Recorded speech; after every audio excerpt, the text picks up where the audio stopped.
তাহলে আজকে আমাদের পড়ার বিষয় হলো মূলত তিনটে। নাম্বার ওয়ান হলো সেট ফাইভ, নাম্বার টু হলো ব্যঞ্জনান্ত শব্দ, যেগুলো আমরা পড়বো, আমাদের এখনো পর্যন্ত পড়া হয়নি। আশা করি তোমাদের প্রত্যেকেরই পড়া হয়ে গেছে। আমি সিলেক্ট কিছু বেছে দেবো, এবং বচনটা একটু আমাকে দেখিয়ে দিতে হবে, কারণ বচন থেকে অশ্রুতি সংস্করণ তোমাদের অনেকে আটকে যাচ্ছে, আমি দেখেছি। এই তিনটে জায়গা আমি দেখার চেষ্টা করছি আজকে। এখন বাজে 9টা 24। আমি 10টা 24-এর মধ্যে কমপ্লিট করব, 1 ঘন্টার মধ্যে। আমার সাউন্ড প্রত্যেকে পাচ্ছ তো?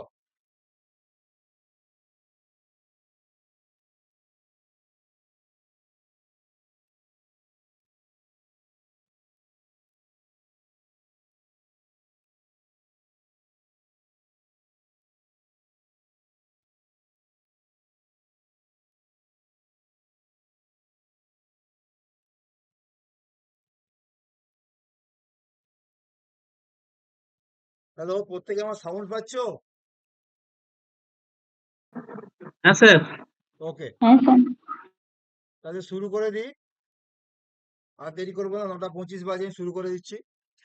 দেখো, আজকের আলোচ্য বিষয় থাকবে তিনটে। প্রথমত থাকবে সেট ফাইভ, নাম্বার টু থাকবে বচন, নাম্বার থ্রি থাকবে হলো ব্যঞ্জনান্ত শব্দ, যেগুলো আমরা পড়বো, শুধু বেছে দেবো, আর কিচ্ছু না। আমি আগেই বলে দিচ্ছি, এই সপ্তাহের মধ্যে আমার যা যা যা জিনিস শেষ হবে সেটা হলো টোটাল শব্দরূপ শেষ হবে। নাম্বার টু, ধাতুরূপের 70% আমি শেষ করে দেবো। নাম্বার থ্রি, অনুবাদের বেসিক প্যাটার্নটা শেষ করে দেবো, শেষ করে দিয়েছি অলরেডি। আরো কিছু কিছু একটা একটা ক্লাস নেবো ওর উপর আমি এক্সট্রা। নাম্বার ফোর, রামায়ণ হয়ে গেছে আমাদের। নাম্বার ফাইভ, যেটা আমাদের বাকি আছে এখনো, সেটা হলো যে যেটা আমাদের এখনো বাকি, নাম্বার ফাইভ যেটা করবো এই মুহূর্তে, সেটা হলো এই যে চারটা যে জিনিস পড়ালাম, সন্ধি, শব্দরূপ, ধাতুরূপ এবং রামায়ণ আর অনুবাদ। এই পাঁচটা যে টপিক পড়ালাম লাস্ট 1 মাসের মধ্যে, এই পাঁচটা জিনিসের উপরে আমি পাঁচটা বিগ সেট দেবো। বিগ সেট মানে বেশ বড় বড় সাইজের সেট, প্রায় 100 করে কোশ্চেন থাকবে। ঠিক আছে, এইটা তোমরা ক্লিয়ার করে নেবে। আর একটা কথা বলছি, পরের মাসে আমাদের যেটা পরিকল্পনা থাকবে, সেটার মধ্যে প্রথমে থাকবে বাচ্য, কৃৎপ্রত্যয়, তদ্ধিত প্রত্যয়, বুঝে পড়ার জিনিস এগুলো। আর এর সঙ্গে থাকবে সাহিত্য ইতিহাসের মধ্যে থাকবে বেদ, এবং কয়েকটা জিনিস যেগুলো আমরা পরেও শিখবো, এখনো শিখছি, যেগুলো মুখস্থ করতে হয়। যেমন এক কথায় প্রকাশ, অর্থ পার্থক্য। আর যেহেতু আমরা এই সময় তদ্ধিত প্রত্যয় এবং কৃৎ প্রত্যয় পড়ছি, কিছু ব্যুৎপত্তি আর কিছু বিকল্প রূপ আমরা এক কথায় একসঙ্গে ব্রাঞ্চ দেবো, যেগুলো মুখস্থ করে নেবো। মানে পরের মাসের লাস্ট উইকের মধ্যে আমরা কিন্তু 70% জিনিস কভার করে ফেলবো। শুধু বাকি থাকবে তার পরের মাসে আমাদের, যেটা সেটা হলো কারক এবং সমাস, আর শুধু পরীক্ষা। আর এই আগামী মাসে 30 দিনে আমি চেষ্টা করবো 25+ সেট দেওয়া।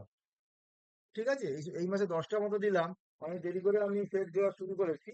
মানে 10টার বেশি, 12টা মতো সেট হচ্ছে, তো পরের মাসে প্রায় 25টা সেট দেবো। আচ্ছা।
সেট 5 সেট 5 এর যে কোশ্চেন গুলো আছে লক্ষ্য করে দেখবে এর মূলত রামায়ণ সন্ধি শব্দরূপ বিশেষ বিশেষণ ধাতুরূপ এর উপরে কোশ্চেন গুলো আছে। প্রথমের কোশ্চেন ছিল রামায়ণ দর্পণ এই গ্রন্থের প্রণেতা কে? রামায়ণ দর্পণ এই গ্রন্থের প্রণেতা কে? এর উত্তর অবশ্যই হবে, তোমরা নিশ্চয়ই করেছো, যে ব্রহ্মানন্দ। এর প্রণেতা হলো কে না ব্রহ্মানন্দ। দেখো এইরকম টাইপের অনেকগুলো নামই আছে, মন্ত্র রামায়ণ নীলকণ্ঠের লেখা, মহারামায়ণ বাল্মীকির লেখা, অধ্যাত্ম রামায়ণ রামানন্দের লেখা। এই কোশ্চেন গুলো কিন্তু একটু অ্যাবনর্মাল কোশ্চেন, এই কোশ্চেন গুলো তোমাদের গুরুত্ব দিয়ে পড়া উচিত, কারণ এই কোশ্চেন গুলো তোমাদের ভুল হওয়ার একটা বিরাট সম্ভাবনা থেকে যায়, কারণ এইগুলো তোমাদের চিরাচরিত যে কোশ্চেন তার থেকে অনেকটাই আলাদা। এই জায়গাটা তোমরা একটু ফলো করবে, আমার নোটসেও দেওয়া আছে, বা যে সমস্ত সহায়িকা বই বাজারে চলছে কৃষ্ণকালী মণ্ডল বা উম, অচিন্ত কুমার বন্দ্যোপাধ্যায় দাস, তার তার সব বইতেই আছে জিনিস। 2 নম্বর কোশ্চেন, রামায়ণকে পৌলস্ত্য বধ কাব্য নামে অভিহিত করেছেন কে? কালিদাস, ব্যাসদেব, রামানন্দ, বাল্মীকি। রামায়ণকে পৌলস্ত্য বধ কাব্য নামে অভিহিত করেছেন কে?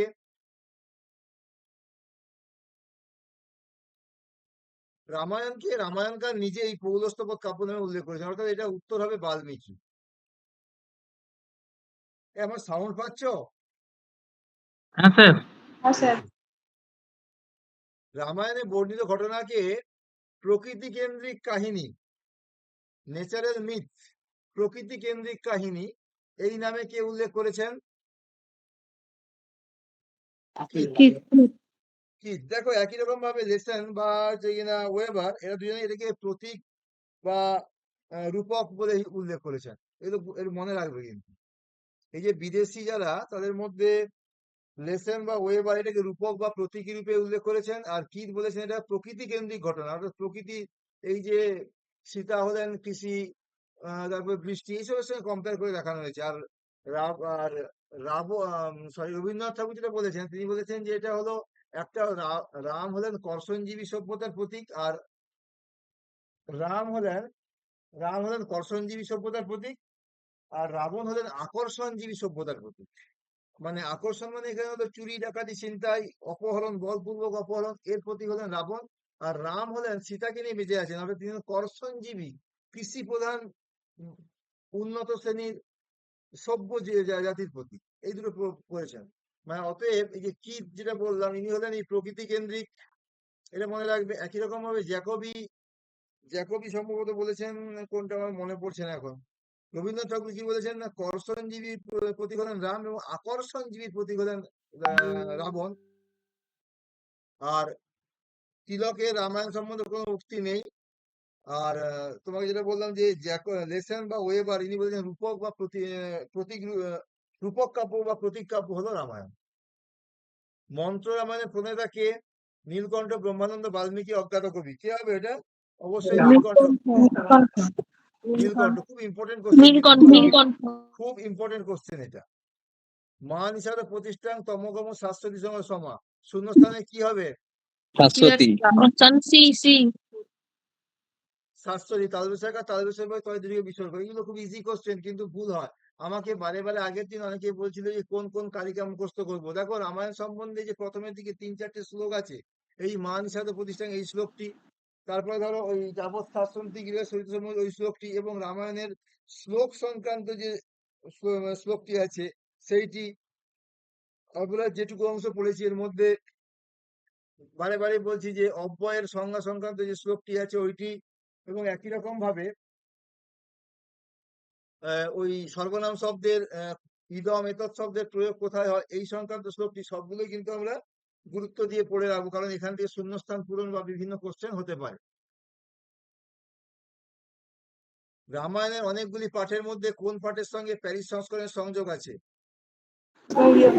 গৌড়ীয় পাঠ। গৌড়ীয় পাঠ, অর্থাৎ যেটা আমাদের পশ্চিমবাংলার যে পাঠ, এই যে গৌড়ীয় পাঠ, এটার সঙ্গে কিন্তু প্যারিস সংস্করণ, এই গৌড়ীয় পাঠ বা বঙ্গীয় সংস্করণ বা এশিয়াটিক সোসাইটি যেটা পাওয়া যায়, বা কলকাতা সংস্কৃত কলেজে যে সংস্করণ, সেটার সঙ্গে প্যারিস সংস্করণের প্রচন্ড মিল আছে। রামায়ণের কটা সংস্করণ? 3টে সংস্করণ, গৌড়ীয় পাঠ, দক্ষিণী পাঠ এবং পশ্চিম উত্তরীয় পাঠ। এবার এই দক্ষিণী পাঠের সঙ্গে কিছু নাম উল্লেখ আছে এবং পশ্চিম উত্তরী পাঠের সঙ্গে কিছু নাম উল্লেখ আছে, সবগুলো নাম কিন্তু মনে রাখবে, কারণ সব জায়গা থেকেই এমসিকিউ হতে পারে। জয়দেব বিরচিত দৃশ্যকাব্যের নাম কোনটি? দেখো, জয়দেব মানেই আমাদের মধ্যে মানে একটা এই চলে আসে সবসময়, কোনটা না, জয়দেব মানেই মনে হচ্ছে সবসময় গোবিন্দ। গীত গোবিন্দ। এখানে সেই জয়দেব এই জয়দেব এক নয়। এই জয়দেব কে? এই প্রসন্ন জয়দেব রাখো। নাট্যকার। তিনি হলেন 1200 শতকের কবি, 12th এডি বা 1200 শতকের কবি।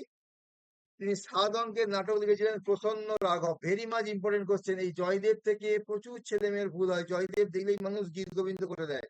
এটা কিন্তু গীত গোবিন্দ নয়, এটা হলো কোনটা? প্রসন্ন রাঘবম। এটা খুব ইম্পর্টেন্ট কোশ্চেন। স্যার গীত গোবিন্দ হলে তো গীতিকাব্য লেখা থাকবে, তাই তো? না না, ও অত সোজা তোমাকে বেছে দিবে নাকি ভাবছো? ভুলভাল করার জন্য তোমাকে রেডি করে রেখেছে সবসময়, ভুল ভ্রান্তি করার জন্য সবসময় রেডি করে রেখেছে, যাতে ভুল হয়। জয়দেব দেখলেই মন এত পুলকিত হয়ে যাবে, সঙ্গে সঙ্গে গীত গোবিন্দ ডাক দিয়ে দেবে। কি বলেছে দৃশ্যকাব্য নাম, মানে ধরো জয়দেব রচিত রামায়ণ অবলম্বনে রচিত সাহিত্যকৃতি কোনটি? তোমার তো কোনো রামায়ণ মহাভারত সব মাথা থেকে ভ্যানিশ হয়ে যাবে, তোমার মাথায় জয়দেব মানেই গীত গোবিন্দ। এটা নয়, এটা মাথায় রাখবে। প্রসন্ন রাঘবম যে নাটকটি, তার রচনাকার কিন্তু জয়দেব। আর জয়দেব যিনি গীতিকাব্যকার, তিনি কিন্তু কোনো নাটক লেখেননি অ্যাকচুয়ালি।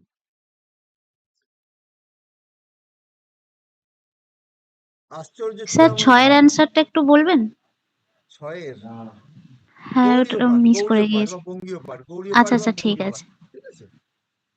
হ্যাঁ। আশ্চর্য চূড়ামণি কার রচনা? শক্তিভদ্র। শক্তিভদ্র মুরারি শক্তিভদ্র। জগন্নাথ শক্তিভদ্র। শর্মা। আশ্চর্য চূড়ামণি রচনা হলেন শক্তিভদ্র। কে লিখেছিলেন? আশ্চর্য চূড়ামণি কার রচনা? না, শক্তিভদ্রের রচনা। এটাও খুব ইম্পর্টেন্ট কোশ্চেন, বারে বারে বলছি। এখান থেকে কত কোশ্চেন হতে পারে ভাবতে পারছো না। যে বললাম না 100টা করে কোশ্চেন দেবো, আমি চেষ্টা করছি দেওয়ার, আসলে টাইমের অভাব। এটা যদি গরমের ছুটির সময় শুরু করতাম খুব ভালো হতো। নিম্নোক্ত কোন সাহিত্য কৃতিতে রামায়ণের করুণ রস বীর রসে রূপান্তরিত হয়েছে? নিম্নোক্ত কোন সাহিত্য কৃতিটিতে রামায়ণের করুণ রস বীর রসে রূপান্তরিত হয়েছে? জানকী পরিণয়, উত্তর রামচরিত, মহাবীর চরিত। জানকী পরিণয়ের মুখ্য রস সম্ভবত আমি জানা নেই আমার কোনটা হবে। এই পরিণয় দেখে মনে হচ্ছে সিঙ্গার রস, যদি আমার জানা নেই, আমি বারে বারে বলছি, দেখে বলতে হবে। উত্তর রামচরিত তো বুঝতেই পারছো, করুণ রস কাকে বলেছিলাম। আর বীর রসের কাব্য কোনটা?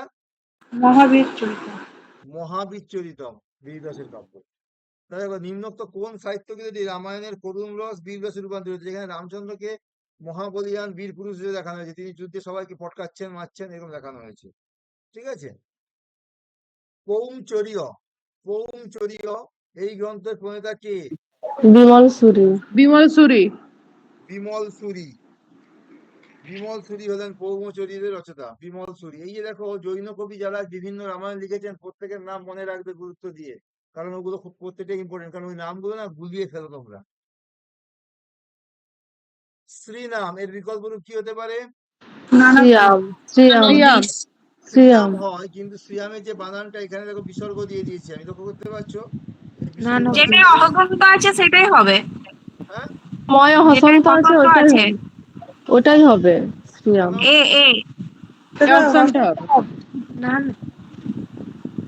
না না, কেন? দিস হবে তো। আহা দেখো, যখনই শ্রীরাম লিখবো, এই তালবেশের অপলা হস্যই হর্ষইকার হবে। অন্ত্যেষ্টয় আকার,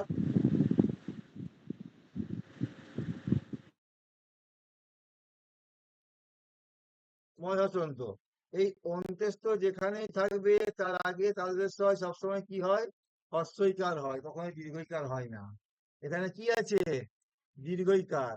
তোমরা যদি কেউ শ্রী শব্দটা এই মুহূর্তে মুখস্থ বলতে পারো, দেখবে শ্রী শ্রীয় শ্রীয় শ্রিয়ম শ্রীয় শ্রীয় শ্রিয়া শিবম শ্রীবি শ্রীয়ই শিবম শিব শ্রিয়া শিবম শিব শ্রিয়া শ্রীয় শ্রিয়াম শ্রিয়াম শ্রীয় শ্রীষু শ্রী শ্রীয় শ্রীয়। দেখো, যেখানে যেখানে তালবেশের ফলার পর অন্ত্যেষ্ট আছে, সেখানে তালবেশের ফলে হস্যই হয়েছে, কোথাও দীর্ঘই হয়নি। আর যেখানে কিছু নেই সেখানে দীর্ঘই হয়েছে, বা যেখানে অন্ত্যেষ্ট অছাড়া অন্য কিছু আছে সেখানে কিন্তু কি হয়েছে? দীর্ঘই হয়েছে। এখানে শ্রীরাম যেহেতু পরে অন্ত্যেষ্ট আছে, তাই এখানটা কি হবে? হস্যইকার হবে।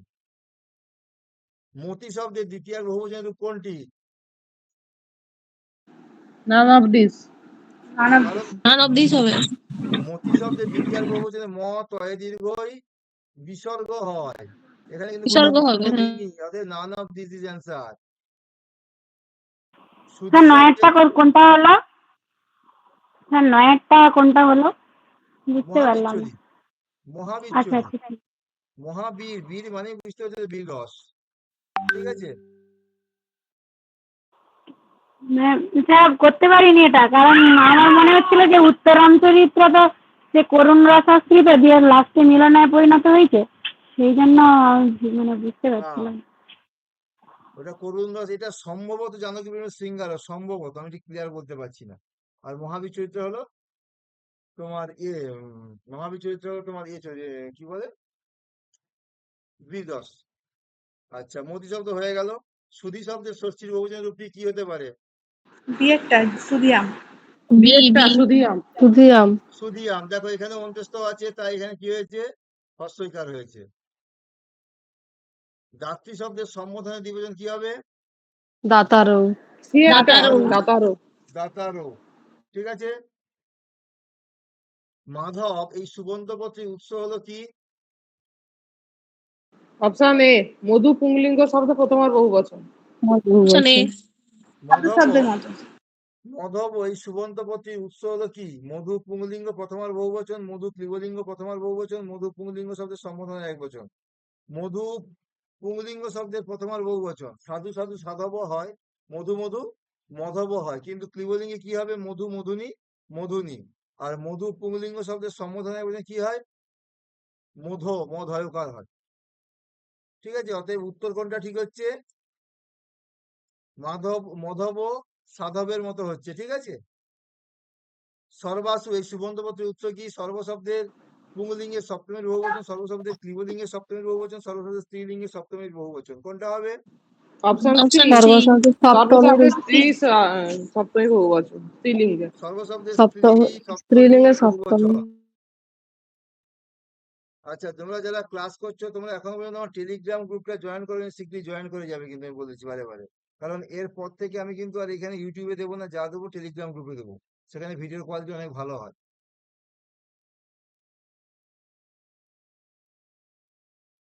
অদর শব্দের দ্বিতীয় আর একবচনের রূপটি হলো কি? অপশন ডি এ হবে। A B AB both. B both. হবে, A plus B. AB both. A plus B. A plus B. অদর শব্দের দ্বিতীয় আর একবচনের রূপটি হলো, দেখো এইটাও হবে, এও হবে, ওমুম, এটা পুংলিঙ্গের দ্বিতীয় আর একবচন, আর এটা স্ত্রীলিঙ্গের দ্বিতীয় আর একবচন। এটা ময় হস্ত, এটা ময় দীর্ঘ। লতায় লতায়ার নাম এই সন্ধিবদ্ধ পদটি কোন সূত্র সিদ্ধ হয়েছে? আচ্ছা বলতো, এটা সন্ধি করলে কি হবে? লতায় যুক্ত ঋণম। বানানটা বলো তো। ল তয়াকার অন্তস্থ ঐকার যুক্ত ঋণম রি মধ্যাহ্ন ময় হসন্ত। ঠিক, এছাড়া লতা হয়। ওই যুক্ত ঋণাম, এটা এচ্চ অবয়ব সূত্র বলে সিদ্ধ হয়েছে। অহযুক্ত অপেহি, অহযুক্ত অপেহি কি হবে?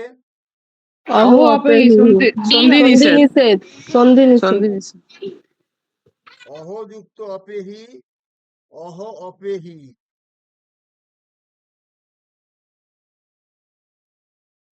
আচ্ছা, পরেরটা, উক্ত সন্ধিবদ্ধ পদটি কতগুলি পদের সমন্বয়ে গঠিত? তিনটে। কি কি বলতো? গির্জ যুক্ত আর্যা অর্থ যুক্ত জনাহা। গিরিজা হ্যাঁ, যুক্ত আর্যা আর্যাবর্ত যুক্ত যুক্ত জনাহা। জনাহা।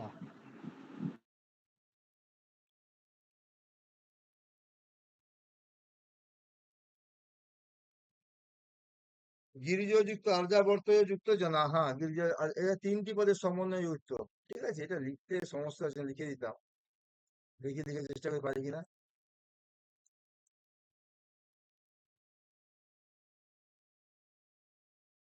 গিরিজ বয়স্ক অন্তস্থ জয় রেব ওকার বিসর্গ,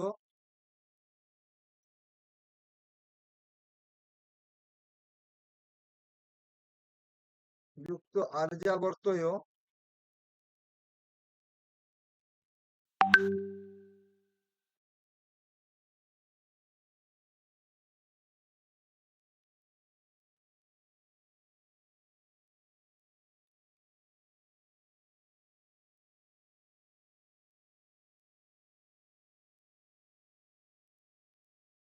যুক্ত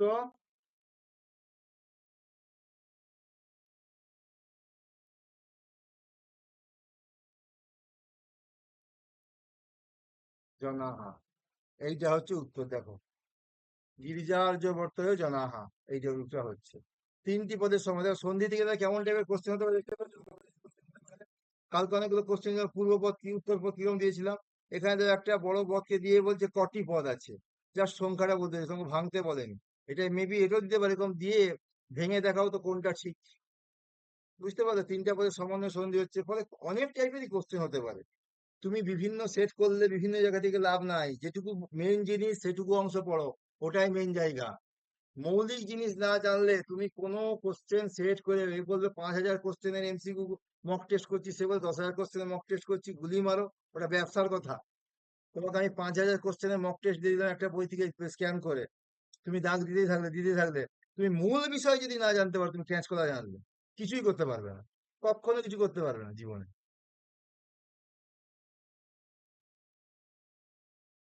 হবি বিপ্রতিষেধ, সন্ধি বিচ্ছেদ করো, কি হবে? বিয়েরটা অপশন হবি বি, যুক্ত অভিযুক্ত বিপ্রতিষেধ। বিপ্রতিষেধ। উত্তর হবে বি এরটা, হবি যুক্ত বিপ্রতিষেধ। হরি যুক্ত রাজতে, কোনটা হবে? অপশন বি, একটা আর বিয়েরটা। হয় রয় দীর্ঘ। এখানে পূর্বের হস্যস্বরটা দীর্ঘস্বর হয়ে যাবে, হরি রাজতে। পরের কোশ্চেন চলে আসি। ভিক্ষুক ধনিকং ধনং যাচতে, ভিক্ষুক ধনিক ধনং যাচতে, উক্ত বাক্যে মূলত কি ধরনের বাক্য? উক্ত বাক্যটি মূলত কি ধরনের বাক্য? Option A, বিকর্ম। আর কিছু নাই? ভিক্ষুক ধনিক ধনং যাচতে, দেখো ভিক্ষুক ধনিকের কাছ থেকে, অর্থাৎ ধনী ব্যক্তির কাছ থেকে অর্থ ভিক্ষা করছে বা চাইছে। এখানে দেখো যাচ ধাতুর প্রয়োগ আছে। যাচ কি ধরনের ধাতু? দুহ যাচ পর্যন্ত দ্বিকর্মক ধাতু, বাক্যটি দ্বিকর্মক ধাতু যুক্ত। আর বাকিগুলো কোনোটা এখানে হচ্ছে না, নাম ধাতুর কোনো প্রয়োগ নেই এখানে, বাক্যটি অ্যাক্সেস ভিত্তিক কোনো প্রয়োগ নেই, কিচ্ছু নেই। যদি এখানে ভিক্ষুকা থাকতো কোনো কারণে, আর যাচকের ক্রিয়াপত্র বহুবচন থাকতো, তাহলে কিন্তু অ্যাক্সেস ভিত্তিক প্রয়োগটা কিন্তু হতো। ঠিক আছে, দেখো পরের ব্যাপারে আছে রাম রাম রাম রাম রাম চ, অ্যাক্সেস ভিত্তিক রামা হবে, রামা। রামা। রামা। রামা হবে। আমি যে বললাম যে ভিক্ষুক ধনিকং ধনং যাচতে, এখানে যদি ভিক্ষুকা থাকতো তাহলে কিন্তু বাক্যটি দ্বিকর্মক ধাতু যুক্ত এবং অ্যাক্সেস ভিত্তিক প্রয়োগ হতো, কিন্তু এখানে যেহেতু ওটা নেই। হ্যালো স্যার, হ্যাঁ বলো। ওই অ্যাক্সেস ভিত্তিটা একবার বলুন তো। সমাজ পড়ানোর সময় পড়াবো, সমাসের সময় পড়াবো, শুধু এখন সংক্ষেপে বলে দিই, যখন একাধিক পদকে সংক্ষেপে একটি পদে রূপান্তরিত করা হয় তাকে অ্যাক্সেস ভিত্তি বলে। মানে বহু বচনকে এক বচনে যখন রূপান্তর করা হয়, মানে বহু বচনকে যখন একাধিক এক বচনান্ত পদকে যখন একটা বহু বচনে আনা হয় তাকে অ্যাক্সেস ভিত্তি বলে। এটা সংক্ষেপে বললাম, এখানে সমাসের সময় ডিটেলস পড়াবো। বহু এক বচনান্ত পদকে যখন মানে একাধিক এক বচনান্ত পদ, যে রাম দেখতে পাচ্ছ, এটা একটা এক বচন পদ, এটা এক বচন পদ, এটা এক বচন পদ, এটা এক বচন পদ, এটা এক বচন পদ, দেখতে পাচ্ছ তো, দিয়ে চ দিয়ে যোগ করে দিচ্ছি, তখন কি হবে? এটা রাম শব্দের প্রথম আর বহুবচন রামা হয়ে যাচ্ছে, দেখতে পাচ্ছ ব্যাপারটা? বুঝতে পারলে? এখন যেটা বলুন তা বুঝতে পারলে? হ্যাঁ স্যার। সমাসের সময় পড়াতে হবে খুব ভালোভাবে। পরের কোশ্চেনটা, সুগন্ধিং বারিং আনয়, এই বারাসাত বলো তো কি করেছো? বারিং হবে মনে হচ্ছে। দোলা ঘোষ কি করেছে এটা গো? স্যার আনয়টা করেছি। আনয় করেছো। এই সেই মজুমদার কুইকোটা, কি নাম আছো? হ্যাঁ স্যার, স্যার কি হবে বি বলতো এডটা এটা? করেছি। স্যার এ প্লাস বি দুটোই হবে মানে। স্যার এ প্লাস বি দুটোই হবে, মানে বাড়ি শব্দ স্যার অনুস্বার হবে না, বাড়ি হবে। আর ওটার বিশেষণ যেহেতু সুগন্ধি, ওটাতেও সেম যাবে, সুগন্ধি বাড়ি আনয়। একদম ঠিক কথা। দেখো কাউকে বলা হচ্ছে সুগন্ধি জল নিয়ে এসো, ঠিক আছে, গোলাপ জল আনতে বলা হচ্ছে কাউকে। বাড়ি শব্দ এখানে প্রথম আর এক বচনে প্রয়োগ করা হয়েছে। বাড়ি শব্দের রূপটা কি হয় প্রথম আর এক বচনে? বাড়ি, বাড়ি। বাড়িনি, বাড়িনি, বাড়ি হয়। তাহলে এখানে অনুস্বার প্রয়োগ সম্পূর্ণ ভুল। প্রথম কথা হলো। আচ্ছা, তার বিশেষণ কোনটা? সুগন্ধি। বিশেষে যে বিভক্তি, যে লিঙ্গ, যে বচন, বিশেষণ সেই বিভক্তি, সেই লিঙ্গ, সেই বচন। তাহলে এখানটা তো অনুস্বার ভুল আছে। সুগন্ধি বাড়ি আনয়, বোঝা গেল?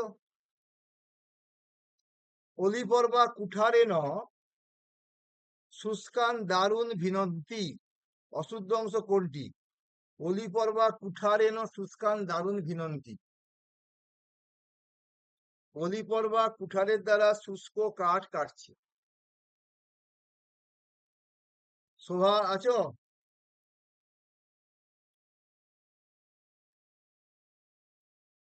নেই। আচ্ছা, এটা কাকে জিজ্ঞেস করি আমি? এই জয়শ্রী ঘটি আছো?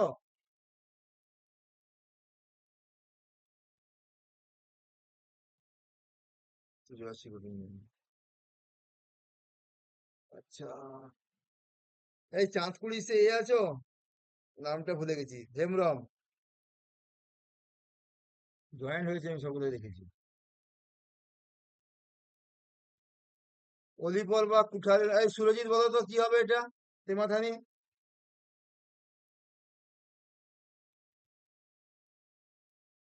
নাই।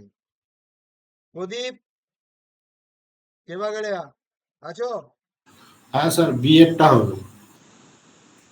কেন বলো তো?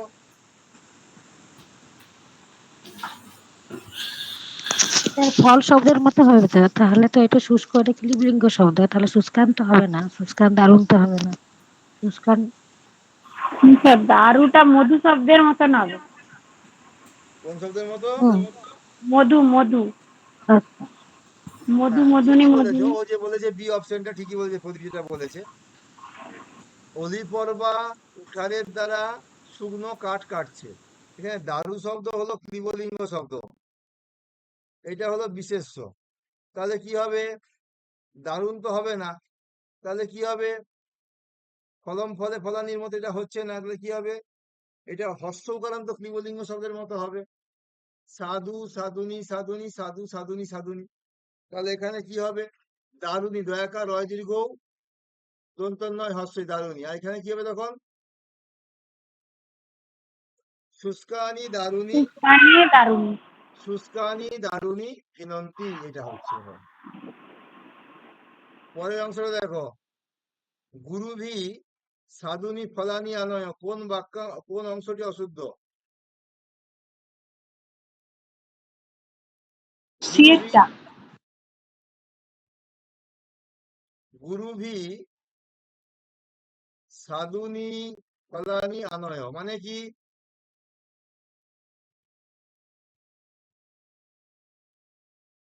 গোটা বাক্যটার অর্থ কি? গুরুনি সাধুনি ফলানি আনয়, গোটা বাক্যটার অর্থ কি?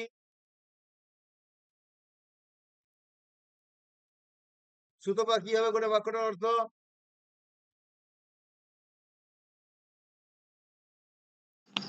বলবো আমি। বলো। গুরুর দ্বারা সুস্বাদু ফল আনা হয়েছে। গুরুর জন্য হবে তো। হ্যাঁ, স্যার এখানে গুরুর জন্য সুস্বাদু ফল আনা হয়েছে। কিন্তু যেটা আছে সেটা হচ্ছে গুরুজনদের দ্বারা সাধু ফলগুলি আনো। গুরু ভো হবে। দেখো, বাক্যটা স্ট্রাকচারটার মধ্যে অনেকগুলো ভুল আছে। তোমরা বাংলা মানেটা প্রথম কথা একটু ঠিকঠাক ভাবে দেখো।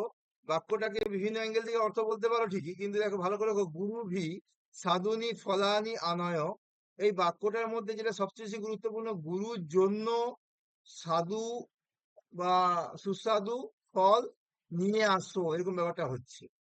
তাহলে এখানে একটা ভুল হলো সাধুনি। দন্তব্যাকার দেখো, ফলানি যেহেতু ফল অয়াকার দন্ত হচ্ছে প্রথমার বহু বচনে আছে, সাধু শব্দের প্রথমার বহু বচনে কি হবে? ওই হস্যইকারই হবে, সাধুনি হবে। আর দয় দীর্ঘ হবে। দয়ে দীর্ঘ, দয়ে দীর্ঘ। দয়ে দীর্ঘ, এখানে দন্ত নয় হস্যইকার। হস্যই হবে। আর গুরুভিটা কি হবে? গুরুভ্য হবে। গুরুভ্য। গুরুর জন্য সুস্বাদু ফল আনো। বোঝা গেল ব্যাপারটা? আচ্ছা, পরের কোশ্চেনটা সন্দীপ সাহা, বলো। গর্বেতা বন্যা কবলিত এরিয়ার লোক। মানুষ চোখ ভরে পৃথিবীর অপূর্ব সৌন্দর্য দর্শন করে, কোন অনুবাদটি সঠিক? স্যার স্যার বলো। 27টা আরেকবার বলুন না। কোনটা কোনটা? 27টা ওই গুরুবি সাধুনি যেটা বললেন। গুরুভি সাধুনি ফলানিয়া নয়, এটা তো বাক্যর মধ্যে অর্থ কি বলা হচ্ছে? বলা হচ্ছে সেন্সটা কি দেখো, আগে বাংলা সেন্সটা লক্ষ্য করো। এখানে গুরুর জায়গায় গরুও হতে পারে, প্রতিবেশী হতে পারে, যে কেউ হতে পারে। তার জন্য কি আনতে বলা হচ্ছে? সাধু ফল, মানে সুস্বাদু ফল বা ভালো ফল আনতে বলা হচ্ছে। তাহলে যার জন্য আনা হবে তাতে কি বিভক্তি হবে? চতুর্থীর এক বচন। আচ্ছা, ফলানি প্রথমার বহু বচনে প্রয়োগ করা আছে ক্লিবলিঙ্গে, ফলম ফলে ফলানি। তাহলে এইখানটাতে কি হওয়া উচিত? সাধু সাধুনি সাধুনি, বানানটা কি হয়? দন্তবেকার দয় দীর্ঘ দন্তের নয় হ্রস্বই হওয়া উচিত। তাহলে এখানটা চতুর্থীর এক বচনে কি হবে? রূপটা কি হবে? গুরু শব্দের চতুর্থীর বহু বচনে কি রূপ করবো, বা এক বচনে কি রূপ করবো? গুরুভ্য। হয়ে গেল। আর সাধুনি বানানটা চেঞ্জ করে দাও, বাকিটা সব ঠিক আছে। মানুষ চতুর্থীর এক বচনে স্যার চতুর্থীর এক বচনে কি করে গ্রুপ হবে? স্যার চতুর্থীর বহু বচনে বলছি, যেহেতু এখানে বহু বচনে আছে গুরুভি, তাই এটা বহু বচনে করতে হবে, করতে বলবো। হ্যাঁ বলো, কি ওটা কি বলছিলে, থেমে গেলে?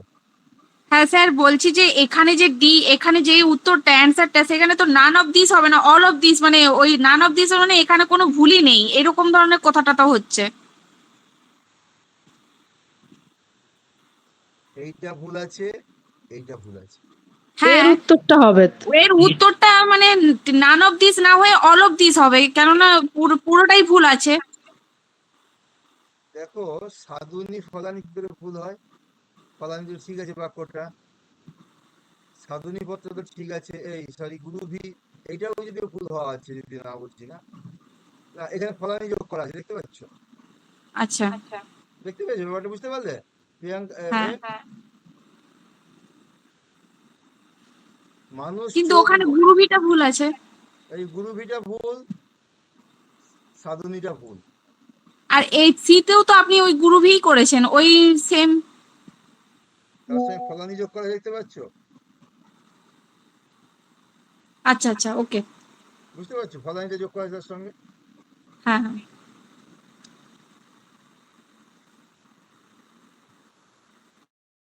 এরপর দেখো, মানুষ চোখ ভরে পৃথিবীর অপূর্ব সৌন্দর্য দর্শন করে, কোন অনুবাদটি সঠিক? এটা আমি ডাইরেক্ট জিজ্ঞেস করবো, দেখি মনোরমা, কি হবে বলো?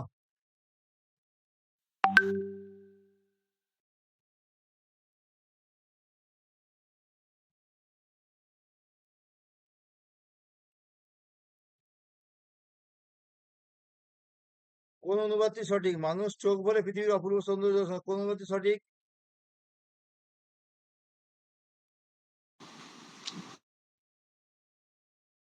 স্যার এইটা হবে?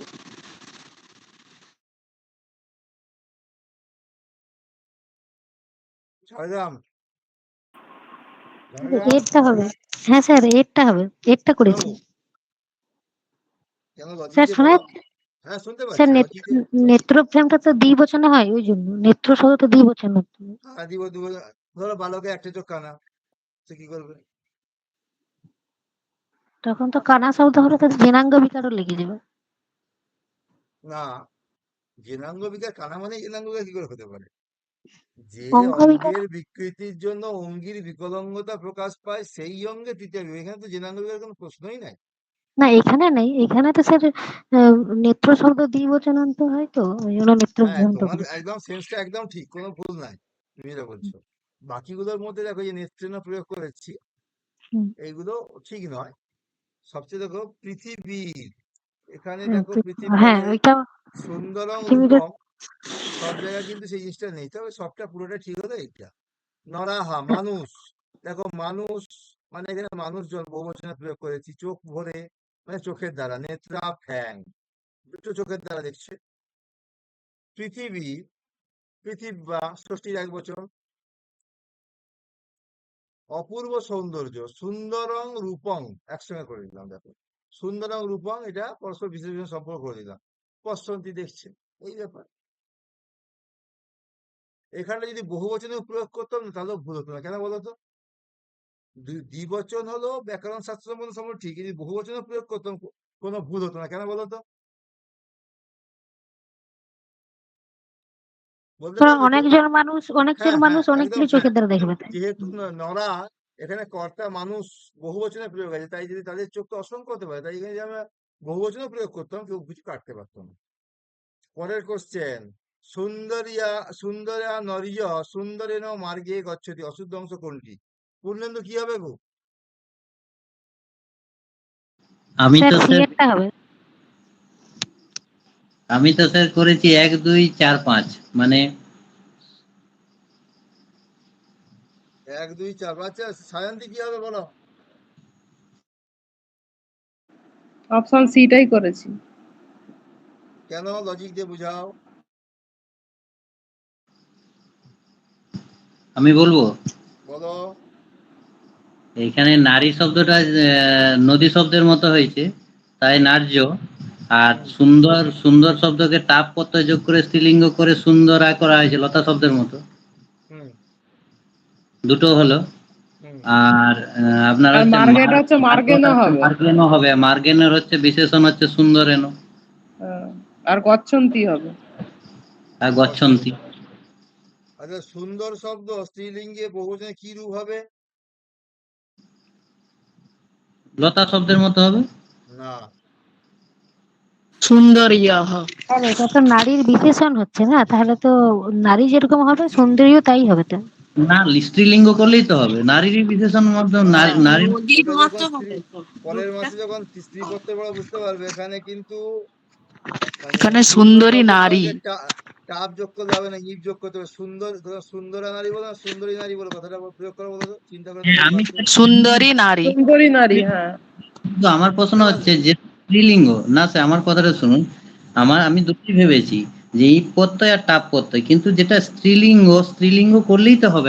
আমি এটা মানে আমার না, ব্যক্তিগত মতামত। এর মধ্যে আবার কিছু ক্রাইটেরিয়া আছে, ভাগ আছে কিছু কিছু। ওটা যখন স্ত্রী পড়তে পড়াবো ক্লিয়ার হয়ে যাবে। সুন্দরীটা, সুন্দরটা সুন্দরী হয়, সুন্দরা করা যাবে না। যেমন সুমনস্তিকে কি হবে, সুমনা হয়, সুমনি করতে পারি না আমরা।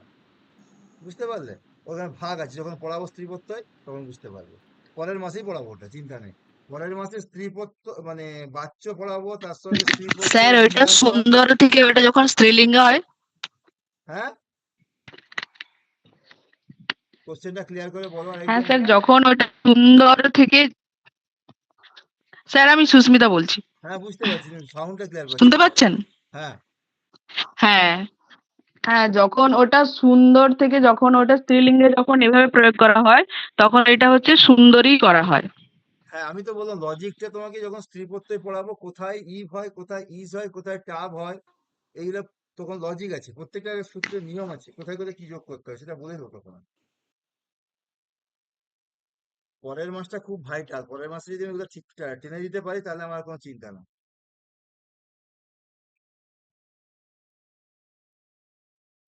উত্তরটা কিন্তু এটাই হবে যেটা তোমরা করেছো, এই 1 2 4 5। স্যার তাহলে সুন্দরাটা সুন্দর হবে। সুন্দরিয়া, ধ্বংস দন্ত অন্তঃ জয়ের বিসর্গ। নদী নদ্য নদ্য যেমন হয় সেভাবে হচ্ছে। স্যার আমার একটা প্রশ্ন আছে। বলো। 21-এ যান, 21 নাম্বার প্রশ্ন। এইটা ওটা কিভাবে হচ্ছে বিয়েটা?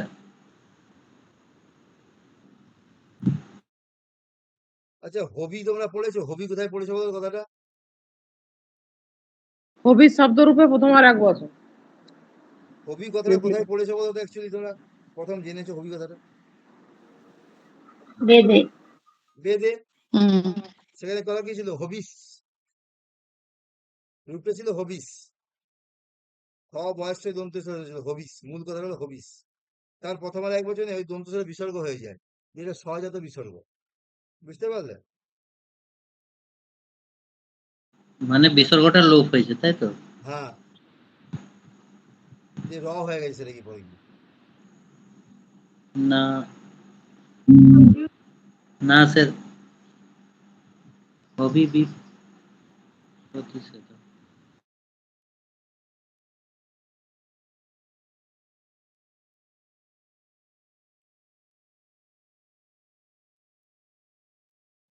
ভবিষ্যতে যখন ব্যঞ্জনের সাথে পড়বে তখন ক্লিয়ার হবে আরো আস্তে আস্তে।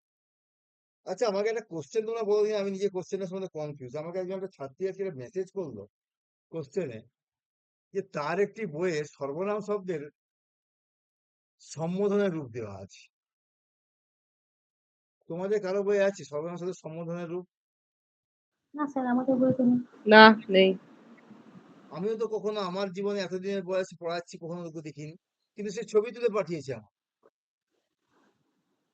ওর লেখাটার আমি বই আমার আছে। জ্ঞান তো কোনো বই দেখিনি, আমি যে কোনো উত্তর দিইনি, কারণ উত্তরে দেওয়ার আগে আমাকে ভাবতে হবে। এখন আমি তো আর সব জানতে হরিদাস হতে পারি না, বা সব জানি এমন হতে পারে না।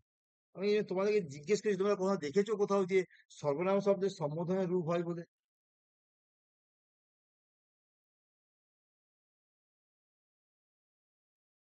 স্যার ও কোন বই থেকে ছবি পাঠিয়েছিল ওটা কি দেখেছেন? আমি বইটা ছবিটা দুটো এক্ষুনি পোস্ট করবো, আমি যদি কারো যদি জানা থাকে জানাও, দেখে আমি জানবো। আমি কিন্তু নিজে কখনো কোথাও কোনো বইয়ে, এতগুলো তো বই আছে, কোথাও আমি কোনো সর্বনাম শব্দে আমি আমি দু তিনটা উল্টে দেখলাম, আরো দু তিনটা রাত্রে উল্টে দেখবো, আমি কোথাও সর্বনাম শব্দের মানে সম্বোধনের রূপ পড়িনি আজ পর্যন্ত। স্যার আমার কাছে একটা বই আছে শ্রী হেমচন্দ্র ভট্টাচার্যের। হ্যাঁ, ওখানে সম্বোধনের রূপ দেওয়া আছে, মানে অন্যের বই, মানে সে এসএসসি তে পেয়ে গেছে, ওনার বই ছিলেন, মানে উনি পড়েছে দাগ দিয়ে, তো উনি সম্বোধনের রূপগুলো সব কেটে দিয়েছে। কেটে মানে দিয়েছে। এখানে সম্বোধন, হ্যাঁ হ্যাঁ কেটে দিয়েছে, হয় না, দেওয়া আমি আছে এখানে সামনে, দেখো, কেটে আমাকে দিয়েছে। যখন কোশ্চেনটা করছে বইয়ের ছবি দেখিয়ে, আমি আমার সামনে তো বই শুধু উল্টে পাল্টে দেখলাম। এবার দেখো, আমি যে সব জানবো বা যা পড়েছি সব ঠিক পড়েছি, ভুলও তো হতে পারে নাকি? আমি এই জন্য কোশ্চেনটা গ্রুপে ছুড়লাম। আমি সর্বনাম শব্দের আবার সম্বোধনের রূপ আমি তো কখনো বাপের জন্য পড়িনি বাবা, এই জিনিস।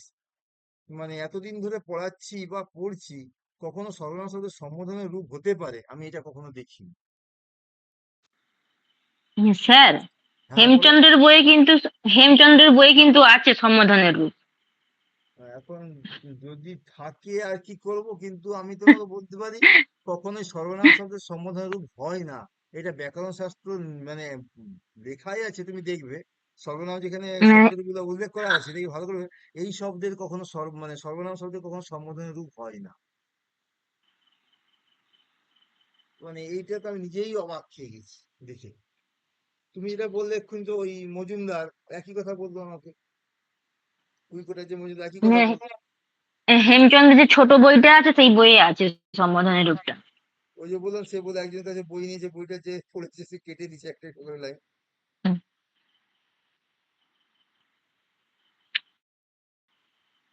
আচ্ছা, এরপরে আমি চলে যাচ্ছি একটা খুব সহজ জায়গা কিন্তু খুব ভাইটাল জায়গা।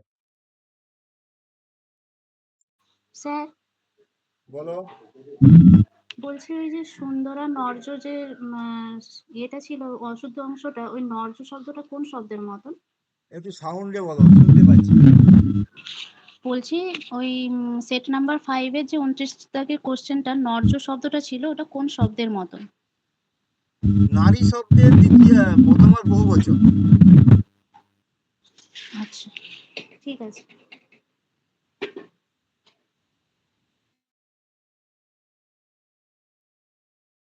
বচন।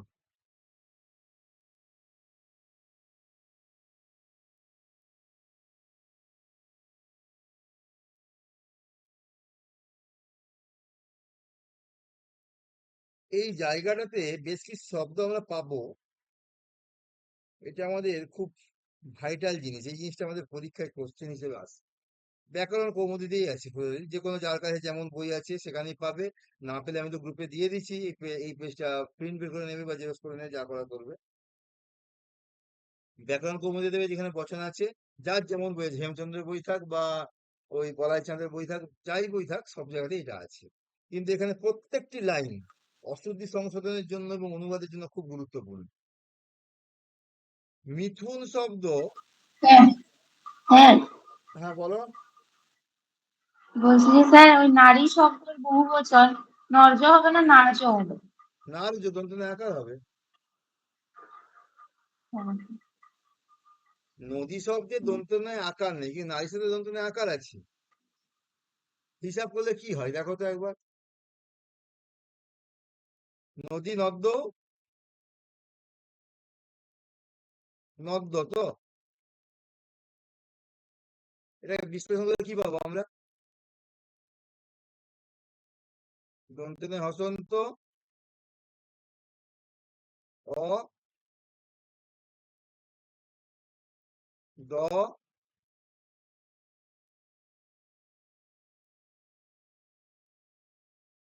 জ, অ, বিসর্গ। এবার দেখো এটাকে যদি আমি নারীর ক্ষেত্রে করি কি হবে? দন্তের ন,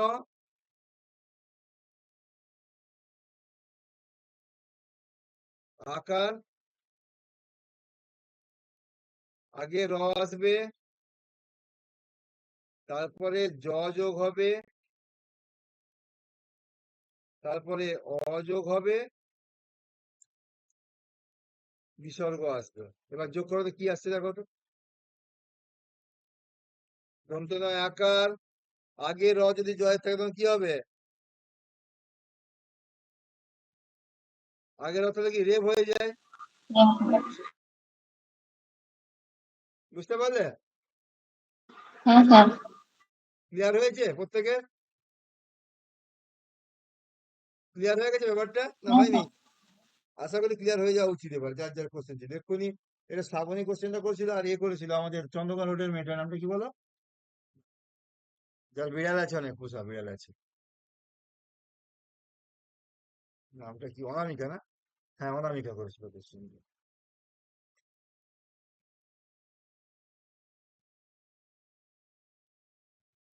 দেখো বচন এই জিনিসগুলো তোমার প্রত্যেকে সবটাই জানো, কিন্তু এই জায়গাটা আমি হঠাৎ করে কেন দিলাম, অন্য বছর এই জায়গাটা পড়ায় না, একটু একটু ছুঁয়ে দিয়ে পারি যায় কোশ্চেনের মধ্যে, কিন্তু এখান থেকে ফ্ল্যাট কোশ্চেন পড়ে।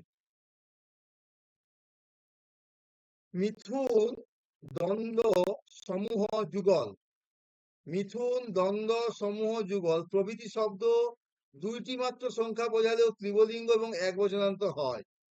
মিথুন মানে কি দুজন, দ্বন্দ্ব মানে দুই, সমূহ যুগল দুইটি মাত্র সংখ্যা বোঝায়, কিন্তু এটা কি হয় তবুও ক্লিবলিঙ্গ এবং একবচনান্ত হয়। বৃক্ষে বিহগ মিথুনং প্রতিবসতি, দেখো এখানে মিথুন শব্দ কিন্তু দ্বিবচনে প্রয়োগ হয়নি, ক্লিবলিঙ্গের একবচনে প্রয়োগ হয়েছে।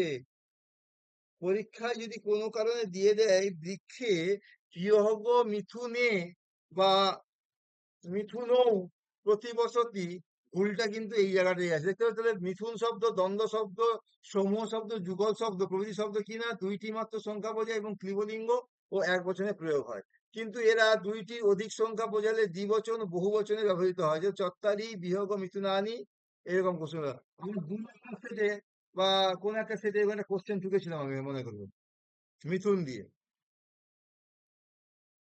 তাহলে দেখো, তাহলে মিথুন শব্দ প্রত্যেকে আমার সাউন্ড পাচ্ছ, খুব ইম্পর্টেন্ট জায়গায় কিন্তু এটা পড়াচ্ছে, বারে বলছে, দেখতে হালকা কিন্তু খুব কাজের জিনিস। তাহলে মিথুন শব্দ, দ্বন্দ্ব শব্দ, সমূহ শব্দ এবং যুগল শব্দ প্রভৃতি শব্দ দুইটি মাত্র সংখ্যা বোঝালেও কি হয়? ক্লিবলিঙ্গ এবং এক বচনে প্রয়োগ হয়। 2 নম্বর কথা আমি বলি, কিন্তু এরা যদি দুইয়ের অধিক সংখ্যা এবং দ্বিবচন ও বহুবচনে ব্যবহৃত হয় তখন কি হয়? বহুবচনে প্রয়োগ হয়।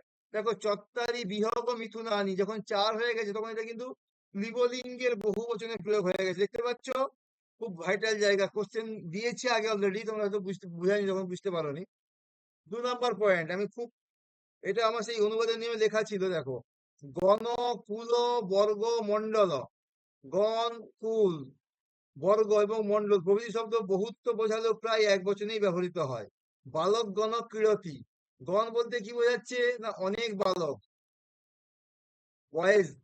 কিন্তু দেখো গণ আছে বলে এটা কিন্তু একটা গোষ্ঠীকে বোঝাচ্ছে, তাই এখানে কিন্তু গোষ্ঠীকে বোঝাতে এক বচনে প্রয়োগ হয় এবং তার ক্রিয়াপদটা কি হয়েছে দেখো, ক্রীড়তি। বোঝা গেল? কারো কোনো জিজ্ঞাসা আছে দুটো পয়েন্টের মধ্যে? কারো কোনো জিজ্ঞাসা আছে? দ্বিতীয়টা স্যার একবার প্রথম স্যার। পয়েন্ট একজন একজন করে বলো। দ্বিতীয়টা একবার স্যার।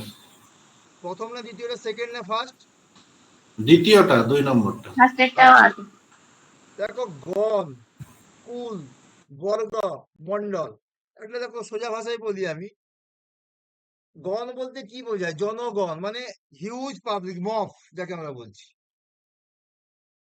পাবলিক, জনস্রোত। এই যে গণটা যেমন দেখো, ভক্তগণ রথের সেবার জন্য যাচ্ছে, ভক্তগণ মানে এখানে দেখো গোটা ভক্তকে একটা মানে সমাজ বলা হয়ে গেছে। সেখানে বোঝালেও বহুত্ব বোঝালেও সংস্কৃত ব্যাকরণে গণ শব্দ দিয়ে আমরা এক বচন প্রয়োগ করি। দেখো, বালকগণ কথাটার মধ্যে সেন্স বোঝাচ্ছে অনেক বালক খেলছে, কিন্তু এই গণ শব্দটা যেহেতু প্রয়োগ করে দিয়েছি আমি এখানে, তাই সঙ্গে সঙ্গে এটা কি হয়ে গেল না এক বচনে প্রয়োগ হয়ে গেল। বোঝাচ্ছে বহু, কিন্তু গোটা কারিকুলাম কি হচ্ছে না এক বচনে হচ্ছে। এদিকে মন্ডল কথাটা দেখবে, মন্ডল কথাটা কাকে বোঝায় বলো সংস্কৃতে? দেখবে তোমরা যদি কেউ বিজেপি পার্টির সঙ্গে যুক্ত থাকো, দেখবে মন্ডল সভাপতি কথাটা প্রয়োগ করে প্রায়। মন্ডল সভাপতি মানে জেলা সভাধিপতি যাকে বলা হয়। দেখো, মন্ডল বলতেও কিন্তু এক প্রকার জনগোষ্ঠীকে একসঙ্গে বোঝায়। বর্গ সেম জিনিসকে বোঝায়। কুল একটা বংশকে বোঝায়। ধরো একটা কারো পদবী চক্রবর্তী, চক্রবর্তী কুল মানে কি বোঝাচ্ছে? মানে চক্রবর্তী কুলের সমস্ত ব্যক্তিকেই বোঝাচ্ছে। সমস্ত ব্যক্তিকে বোঝালেও কুল শব্দটার দ্বারা কিন্তু আমরা গোটা চক্রবর্তী কুলকে একটা সত্তা হিসেবে ধরবো। বোঝা গেছে প্রদীপ? বোঝা গেছে স্যার।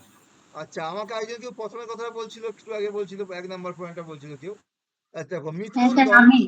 মিথুন দ্বন্দ্ব সমূহ যুগল। দেখো, মিথুন শব্দ যেখানে প্রয়োগ হয়, মিথুন মানে কি দুজন। তোমরা দেখবে সেই রাশি চক্রে যেখানে মিথুন রাশির ছবি দেওয়া থাকে, সেখানে দেখবে একটা ছেলে একটা মেয়ের ছবি দেওয়া আছে, ঠিক আছে? যুগল, এই যে তোমরা রামায়ণের সময় যুগল যুগল করে পাগলা হয়ে গেল, এই যে দুটো সে পক্ষী যুগল ছিল না, যুগল মানে কি সব তো জোড়া জোড়া কেস বোঝাচ্ছে এগুলো সব। মিথুন দ্বন্দ্ব সমূহ, সমূহটা যদিও যুগলকে বোঝায় না, আরো বেশি অনেককে বোঝাতে পারে, দুজনকেও বোঝাতে পারে। প্রভৃতি শব্দ দুইটি মাত্র সংখ্যা বোঝায়, কিন্তু কিনা ত্রিবলিঙ্গের এক বচনের প্রয়োগ। কি হয় না ত্রিবলিঙ্গের এক বচনেই প্রয়োগ হয়। বৃক্ষে বিহগ মিথুনং প্রতিবসতি। দেখো, বৃক্ষে মানে গাছেতে, বৃহগ মিথুনং, দেখো মিথুনং কথা কি হলো? ফলনের মতো হলো। কিন্তু এরা যদি দুইয়ের অধিক সংখ্যা বোঝায় তখন দ্বিবচন বহুবচনে ব্যবহৃত হয়। চত্বারি বিহগ মিথুনানি, এখানে দেখো যখন 4 সংখ্যা হয়ে গেছে তখন এটা কিন্তু বহুবচনে প্রয়োগ করে দেওয়া হয়েছে। এগুলো প্র্যাকটিস দিলে আরো বুঝতে পারবে আস্তে আস্তে। তবে এই দুটো পয়েন্ট। স্যার হ্যাঁ বলো।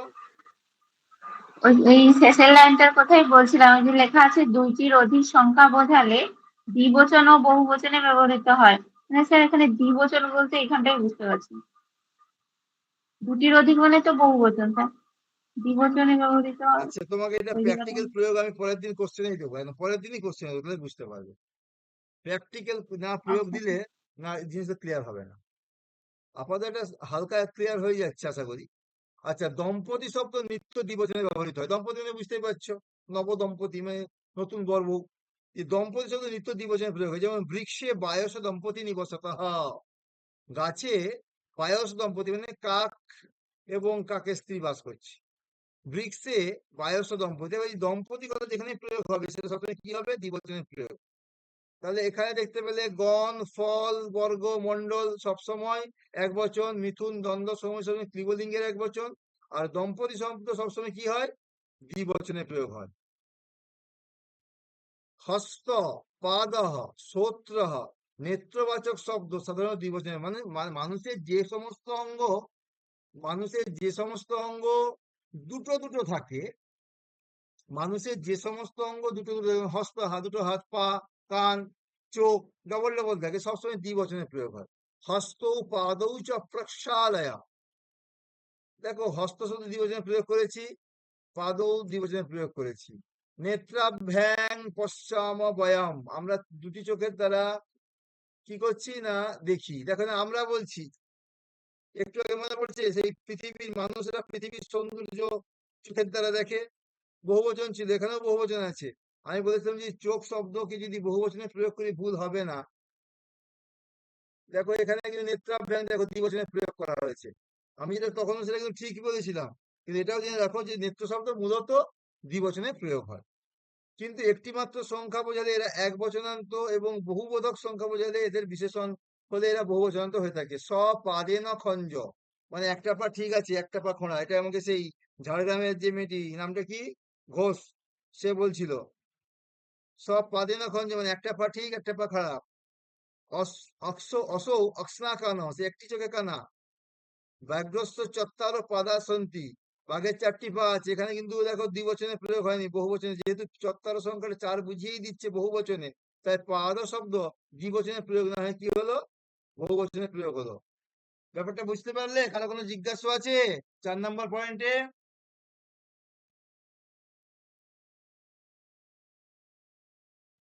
কারো কোনো জিজ্ঞাসা আছে না সবাই ঘুমিয়ে পড়লো? আমি বুকে আর বকছি? না স্যার। কারো কোনো জিজ্ঞাসা আছে? না স্যার ঠিক আছে।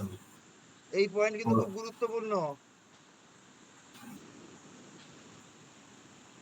দেখো, দারহ, অক্ষতঃ, লাজহ, অসু, অপ, সুমনস, সমা, সিকতা, বর্ষা, জলৌকস, অপ্সরস, দশা প্রভৃতি শব্দ বহুবচনান্ত। আমি নিজে প্রতিদিন কতবার এইগুলো থেকে তোমাদেরকে দিয়েছি, অসুবিধা সংশোধন দিয়েছি। দ্বার, অক্ষত, লাজ, অসু, অপ, সুমনস, সমা, সিকতা, বর্ষা, জলৌকস, অপ্সরস, দশা প্রভৃতি শব্দ সবসময় কি হয়, বহুবচনে প্রয়োগ হয়। বর্ষাসু মনে পড়ছে? দাঁড়টা দিয়েও দিয়েছে একটা কোশ্চেন, একবার দিয়েছেন একটা কোনো সেটে। অক্ষত মানে হচ্ছে কিনা আতপ চাল, লাজ মানে খই, অসু মানে প্রাণ, অপ মানে জল, অপশব্দ দ্বারা ব্যঞ্জন শব্দ বহুবচনে পড়েছি, আছে এটা অফলাইনে ঘরে পড়েছিলাম, তোমাদেরকে পড়াইনি। সুমনস শব্দ মানে ফুল, এটাও বহুবচনে প্রয়োগ হয়। সমা মানে বৎসর, খুব খুব ইম্পর্টেন্ট পয়েন্ট, এখান থেকে প্রচুর কোশ্চেন হতে পারে, বারে বারে বলছি। এবার দেখো, দ্বার, প্রাণ, অসু, লাজ, অক্ষত শব্দ পুংলিঙ্গ, দ্বার শব্দ, প্রাণ শব্দ, অসু শব্দ, লাজ শব্দ পুংলিঙ্গ, সমা, সিকতা, দাস, অপ্সরস শব্দ, সুমনস শব্দ হলো স্ত্রীলিঙ্গ, আর অপ্সরস সুমনস শব্দ বিকল্প বহুবচন হয়। এটার উপর কোশ্চেন না দিলে বুঝতে পারবে, এই যে লেখা আছে এটার উপর যদি কোশ্চেন না দিই তুমি বুঝতে পারবে না। 6 নম্বর। সলিতাটা হ্যাঁ বলো। ওই দশা, সলিতাটা কি জিনিস? কোনটা কোনটা কোনটা? ওই দশা দশা আছে যেটা, উইক, WICK, সলিতা। সমা, সিকতা, এই দশা। হ্যাঁ হ্যাঁ, হ্যাঁ, তুমি তোমার কোশ্চেনটা কি বলো দশার উপরে? বলছি সলিতাটা কি, মানে যেমন অপ্সরস মানে অপ্সরা, দশা মানে সলিতা, সলিতা বাক্যটা কি জিনিসটা বুঝতে পারছি। দশা দিয়ে কোনো বাক্য দশাটা- আছে? হ্যাঁ আছে আছে, উপরে এই তো অপ্সরা আচ্ছা, প্রভৃতির আগে। তোমরা একটা জিনিস শুনেছো, যে তোমরা একটা বাক্য জিনিস শুনেছো যে ওই কি বলে, শনির দশা চলছে, রাহুর দশা চলছে, শুনেছো কথা শুনেছো? হুম, হ্যাঁ হ্যাঁ অ্যাস্ট্রোলজিতে প্রয়োগ হয়। দশা মানে কি? হ্যাঁ, তার টাইম, একটা টাইম বা একটা মানে সময় খারাপ সীমাকে বোঝায়। আছে না, সলিতা কথাটা নতুন বাক্য, নতুন শব্দ, আচ্ছা, এই সলিতা। আচ্ছা, দেশবাচক শব্দ নিত্য বহুবচনান্ত শব্দ। বঙ্গেশু বহব নদ্য সন্তি, এটা থেকে কোশ্চেন দিয়েছিলাম একবার, তোমাদেরকে একটা কোশ্চেন দিয়েছিলাম, মনে করো এইখান থেকে কোশ্চেন ঢুকেছিলাম একদম। তোমরা হ্যাঁ স্যার। সালের কোশ্চেন, SSC সালের কোশ্চেন দেখবে, এখান থেকে একটা একটা অসুবিধা সমাধান দেয় সববার। মানে একটা কথা কি জানো তো, খুব সত্যি কথা, তোমরা যতজনই ক্লাসে এই মুহূর্তে আছো, আমি জানি না কতজন প্রেজেন্ট আছো, 29 জন 30 জন প্রেজেন্ট দেখাচ্ছে। আমি কিন্তু আমার মতো পড়াই, কিন্তু অন্য কে কি পড়াচ্ছে আমি সেটাও লক্ষ্য রাখি। লক্ষ্য রাখি এই কারণে লক্ষ্য রাখি, নিজের মধ্যে কি চেঞ্জ করা যায় সেটা দেখার জন্য। কারণ আমি যে সবকিছুই আপডেট পড়াবো এটা হতে পারে না।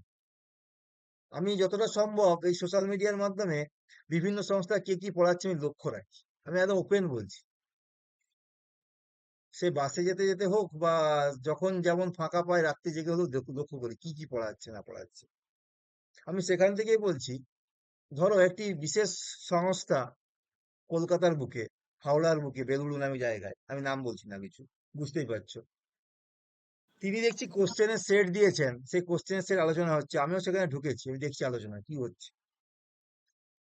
প্রথম দিনের প্রথম ক্লাসে তিনি কৃতপ্রত্যয় থেকে দেখছি অশ্বতী সংশোধন দিয়েছেন, আবার তিনি দেখছেন রামায়ণের কটাকাণ্ড সেটাও বলছেন একসঙ্গে। আচ্ছা, কৃতপ্রত্যয়ের প্রয়োগটা একটা ছাত্র কখন বুঝতে পারবে? তুমি 4 তলার ছাদে মানে উঠবে, তুমি 1 তলা 2 তলা 3 তলা না পেরিয়ে 4 তলায় পৌঁছে যাবে একদম। এইগুলো সব 1 তলার কোশ্চেন যেগুলো পড়াচ্ছি তোমাদেরকে এখন, সবগুলো 1 তলার কোশ্চেন। এই অংশ যতক্ষণ না তোমার ক্লিয়ার হচ্ছে, তুমি ভিতরে উপরের দিকের অংশ গিয়ে ধোঁয়া ছাড়া কিছু দেখতে পাবে না। আমি স্টেপ বাই স্টেপ এগাবো। এই যে 5,000 কোশ্চেনের ব্যাংক, 6,000 কোশ্চেনের ব্যাংক, আরো বিভিন্ন স্যার যারা খুব সুনামধন্য স্যার, যাদের প্রচুর পপুলারিটি আমি দেখি, তারা বিভিন্ন ফেসবুকে বিভিন্ন সাইটে তাদের কোশ্চেন কোশ্চেন শুনে আমি লক্ষ্য করি দেখি। আমার একটা প্রথম প্রশ্ন হলো, সেই কোশ্চেনটা কাদের জন্য? তুমি যত বড়ই পণ্ডিত হও, তোমার MA BEd PhD যা ইচ্ছে থাক ডিগ্রি, আমি একটা কথা বারে বারে বলি যে আমি বারে বারে একটা কথা বলি যে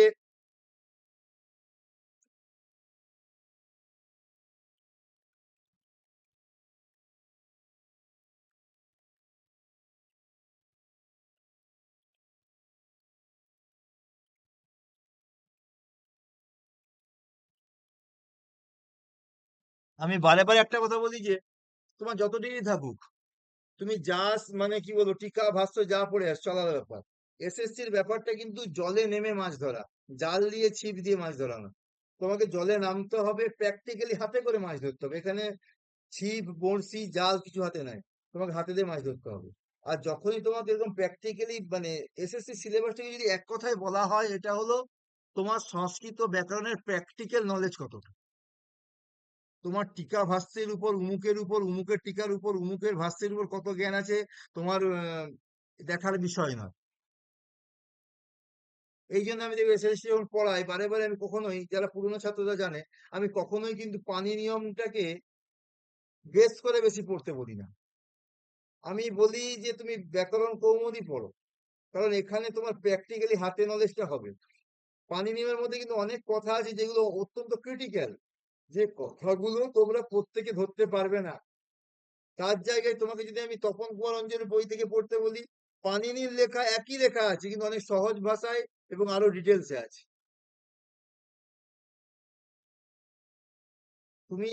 তুমি যে চাইছো তোমাকে আমি ধরো মানে প্রচুর কোশ্চেন দিতে থাকি, কোশ্চেন দিতে থাকি, মানে প্রচুর কোশ্চেন কখন হবে? যখন তোমার আমি বেশি বেশি টপিক পড়িয়ে পড়িয়ে যাব। আজকে আমার যেটুকু অংশ হয়েছে সেটুকু অংশের মধ্যে কত ক্ষুদ্র ক্ষুদ্র কোশ্চেন, সবটা তোমাকে জানিয়ে দেওয়া আমার কাজ, তোমার চোখটা খুলে দেওয়া আমার কাজ। আমি যদি এখানে তোমাকে আজকে একটা সমাজ থেকে কোশ্চেন, কাল একটা বচন থেকে কোশ্চেন, কাল একটা আবার চলে গেলাম সনন্ত থেকে কোশ্চেন, কাল একটা জমন্ত থেকে কোশ্চেন দিয়ে দিলাম, তারপরে দিন একটা দিয়ে দিলাম যে না শত্রুপত্যই সানসপত্য থেকে দিয়ে দিলাম, তুমি কোনোটাই শিখলে না, শুধু তুমি দাগ দিচ্ছ আমার এটা ঠিক না বিটা ঠিক না সিটা ঠিক। আরে এটা কেন ঠিক সেটা বোঝো সবার আগে, এরটা কেন ঠিক সেটা সবার আগে বোঝো, বিয়েরটা কেন ঠিক সেটা সবার আগে বোঝো। লজিকটা তোমাকে জানা দরকার। লজিক জানলে তুমি 5,000 কেন 5 লাখ কোশ্চেন করতে পারবে। শুধু শুধু বললাম যে আমি 5,000 কোশ্চেন তোমাকে প্র্যাকটিস করাচ্ছি, কিচ্ছু লাভ নাই, কিচ্ছু লাভ নেই যতক্ষণ না তুমি কোশ্চেনের পিছনে কি লজিকটা লুকিয়ে আছে, উত্তরটা কোশ্চেনের পিছনে, কোশ্চেনটা কোথা থেকে দেওয়া হয়েছে এবং তার উত্তরটা কেন হলো, এই লজিকটা তুমি বুঝতে পারছো, তোমার ওই কোশ্চেনের দাগ দেওয়ার কোনো দাম নেই, কোনো দাম নেই।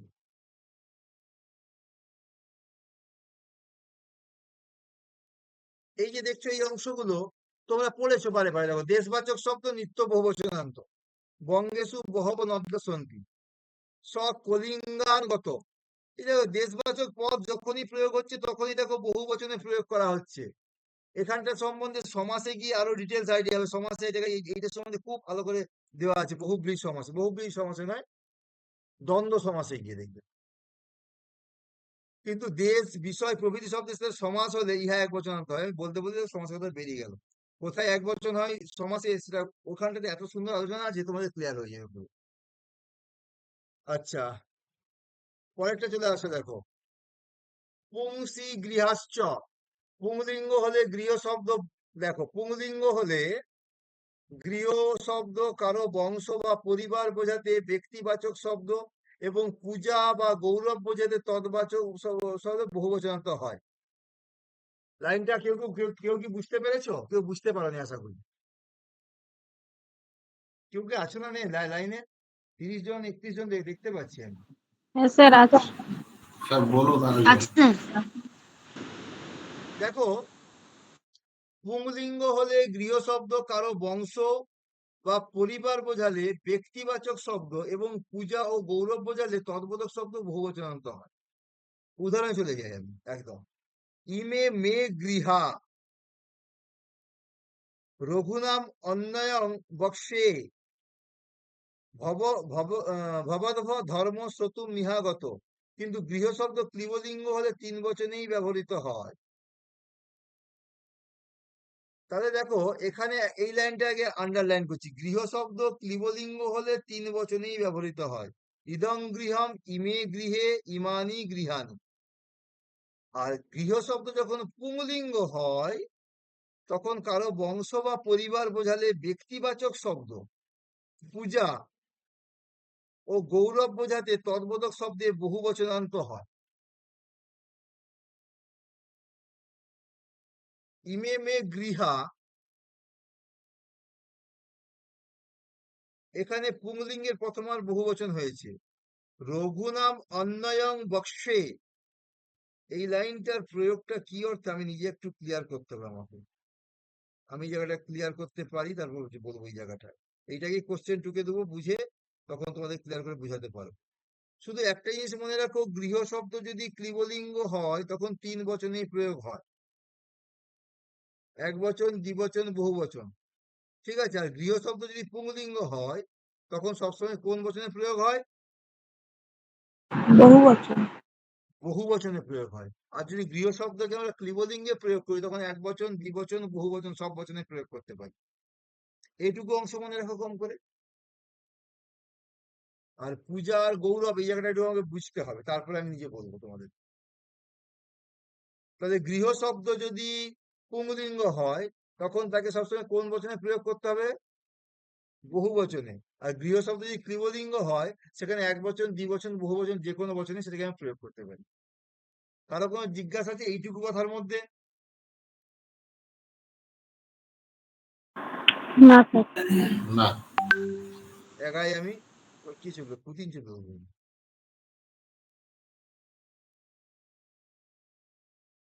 অসমত শব্দের কোনো বিশেষণ না থাকলে ইহার এক বচন, দ্বিবচন তথা বিকল্পে বহুবচন হয়। অসমত শব্দের কোনো বিশেষণ না থাকলে, অসমত মানে আমি, অসমত শব্দের বিশেষণ না থাকলে ইহার এক বচন, দ্বিবচন স্থলে বিকল্পে বহুবচন হয়। বিকল্পে, কথার মাথায় রাখবে, বিকল্পে বহুবচন প্রয়োগ হয় যদি কোনো বিশেষণ না থাকে। অহং ব্রবীমি, আবাং ব্রুব স্থলে বয়ং ব্রুম হতে পারে। ঠিক আছে? তাহলে দেখো, এখানে এক বচন, এখানে দ্বিবচন, তার জায়গায় কি যে বহুবচন প্রয়োগ হচ্ছে। তাহলে এখানে বিকল্প পাচ্ছ কিছু? কিছু বিকল্প পেলে এখানে বচন পড়তে গিয়ে? তাহলে অসমত শব্দের যদি কোনো বিশেষণ না থাকে, ধরো এখানে বিশেষণ নেই, দেখো কোনো বাক্যে কোনো বিশেষণ আছে? নেই। তখন এটা এক বচনের জায়গায় বহুবচন প্রয়োগ করতে পারি, এটা দ্বিবচনের জায়গায় কি প্রয়োগ করতে পারি? বহুবচন প্রয়োগ করতে পারি। কিন্তু কোনো বিশেষণ থাকলে হয় না। দরিদ্র অহং যাচ্ছে, এখানে দেখো দরিদ্র বিশেষণটা প্রয়োগ করেছি, তাই এখানে কখনো বহুবচন প্রয়োগ করতে পারবো না। যেখানে অহং শব্দের সঙ্গে কোনো বিশেষণ নেই সেখানে এক বচন বা দ্বিবচনের জায়গায় বিকল্পে বহুবচন প্রয়োগ করতে পারি। কিন্তু যদি বিশেষণ থাকে সেখানে কিন্তু এক বচনেই প্রয়োগ করতে হবে, বহু বচনে প্রয়োগ করা যায় না। লাইনটা বোঝা গেছে? লাইনটা বোঝা গেছে? স্যার আরেকবার বলুন।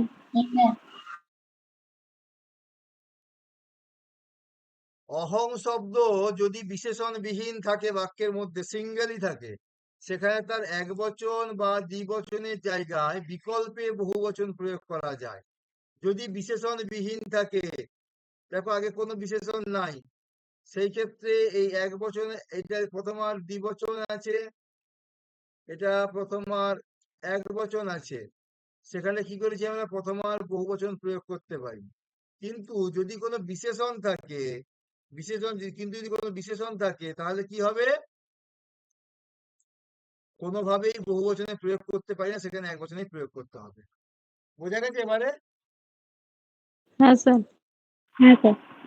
আচ্ছা, গুরু এই বিশেষণ যুক্ত হলে যুষ্মৎ শব্দের বিকল্পে বহুবচন হয়। গুরু এই বিশেষণ যুক্ত হলে যুষ্মৎ শব্দের বিকল্পে বহুবচন হয়। তং মে গুরু, জুয়ং মে গুরব। ঠিক আছে, এই জায়গা থেকে একটা কোশ্চেন হয় ডাইরেক্ট।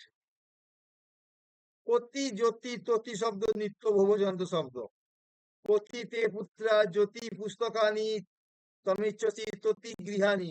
এইখান থেকে এসএসসি তে ডাইরেক্ট কোশ্চেন এসছে, খুলে দেখবে সালের কোশ্চেন পাবে এখান থেকে, দেখবে।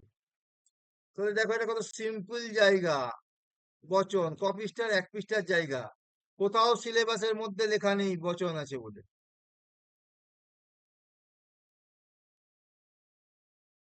কিছুদিন আগে এক জনৈক ছাত্র, মানে আমার কাছে পড়ে, ফোন করেছে ফোন করে আমাকে বলছে, স্যার আপনি যে সিলেবাসটা দিয়েছেন, সিলেবাসটা না ভুল আছে। আমি বলছি কেন, কি ভুল আছে? এসএসসি সিলেবাসে অভিজ্ঞান শকুন্তলম নাই, এসএসসি সিলেবাসে তো স্যার ব্যঞ্জন সন্ধি নেই, আপনি ক্লাস করলেন পড়ালেন কেন? স্বরসন্ধি তো এসএসসি সিলেবাসে নাই। আমি তো তাকে কিছু উত্তর দিতে পারিনি, কিছু থামলাম, থেমে আমি বললাম, এই সিলেবাসটা কবে দিয়েছে গো? বলছে না এই তো দিল, এই তো গত পরশু না কবে দিল, সে তার ডেট বলছে। আমি তাকে একটি কথা বললাম যে যে দেখো, সিলেবাসে যেমন দেওয়া নেই, এটা সত্যি কথা। তুমি সবার আগে দেখো এই সিলেবাসটা কবে থেকে, এটা 1998 সাল থেকে সিলেবাস চালু আছে, এবং 98 সাল থেকে কোশ্চেন তুমি ফলো করে দেখো, সববারই এই আমি যেটা তোমাকে দিয়েছি এখান থেকে কোশ্চেন গুলো হয়। অতএব সিলেবাসের মধ্যে বচন নেই, কিন্তু বচন থেকে কোশ্চেন প্রত্যেকবারে পড়ছি, বচনটা কিন্তু ভালো করে পড়বে, জাস্ট সোজা সোজা জিনিস, কিন্তু গুরুত্ব দিয়ে পড়বে। ঠিক আছে, তাহলে আজকে এই পর্যন্তই রাখি নাকি?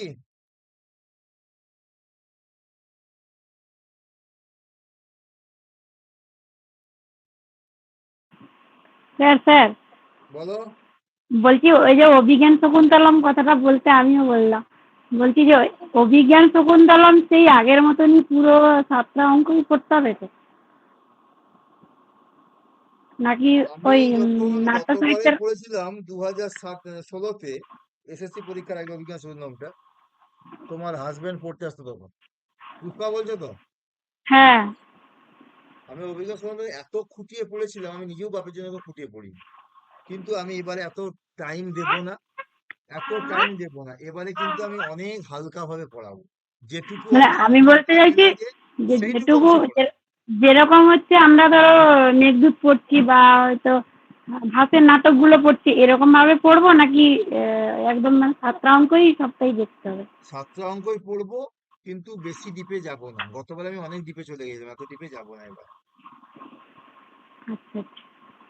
না, ঠিক আছে, একটু সেই প্রথমের দিকে একটু ডিপ থাকে, ওইগুলা তো এমনি না মানে না অত কোথাও ঝামেলায় যাব ইন্টারভিউ না, দিতে গেলেও জিজ্ঞাসা করে, হ্যাঁ হ্যাঁ। কারণ আমি অনেক জায়গায় দেখেছি ওইগুলো জিজ্ঞাসা করে। কারণ আমাকে অনেকেই জিজ্ঞাসা করছে আমার বন্ধুরা যে অভিজ্ঞান শকুন্তলম তাহলে কিভাবে পড়ছি। আমি কি অভিজ্ঞান এখনো তো ততটা শুরু করিনি, হ্যাঁ, যে নাট্য সাহিত্যটার মতনই পড়বো নাকি একদমই সেই 7টা অঙ্কই পড়তে হবে? না না এত ডিপে পড়তে যেতে হবে না এবারে। ঠিক আছে, তাহলে আমার আজকে হ্যালো। চিঠিগুলোর মধ্যে 2-3টা তবু ভুল গেছে। হ্যাঁ স্যার টিপে যাওয়া যাবে না। স্যার হ্যাঁ বলো প্রদীপ।